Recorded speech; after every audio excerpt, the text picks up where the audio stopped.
Nagluto nga pala ako ng maha blanca with cheese guys dito sa UAE. Ilang beses na nga ako nakagawa nito kaya naman i-share ko sa inyo kung paano gawin.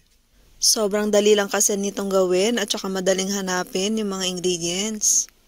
At sinimulan ko na nga sa pagpapakulo ng tubig na may gata. 5 basong tubig at saka 2 lata ng gata. At pagkakulo nga ng tubig na ito or ng tubig na may gata ay nilagay ko na yung 1 latang mais.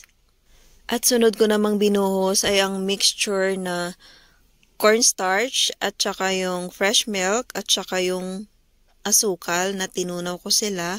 At ayan na nga, binuhos na natin at dito na nga ay start na tayong maghalo or tuloy-tuloy na yung paghahalo.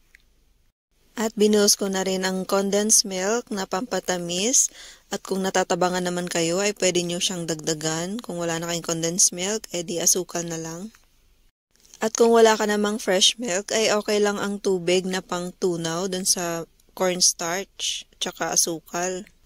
Tuloy-tuloy lang ang paghahalo nito at make sure na mahina lang talaga yung apoy para hindi masunog yung ilalim. Haluin lang siya hanggang sa lumapot or lumagkit. At bago ka nga maghalo ng ganito ay kailangan naka-ready na yung lalagyan mo kasi kailangan habang mainit pa or pagkahain mo kailangan ilagay agad siya sa lagayan kasi titigas na siya. Mabilis siyang tumigas.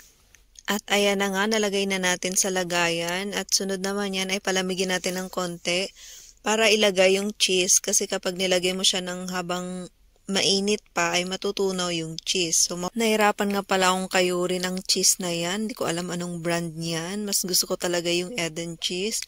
Pero ano nga bang magagawa kundi ayan lang yung available kaya better luck next time na lang. Masarap talaga ang maha na may cheese kasi naman yung maha medyo matamis. Tapos ang cheese naman ay medyo maalat so talagang nagsuswak yung lasa nila. Hindi ka mauumay.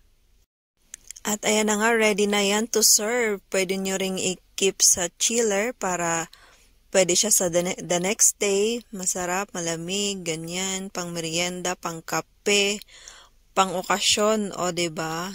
Sana nagustuhan nyo ang video na to guys. Ayan, please don't forget to heart, comments, and follow my FB page, Chaan Vlogs page, and my YouTube channel, Chaan Vlogs. And shout out kay Alabon and Aga Cesar.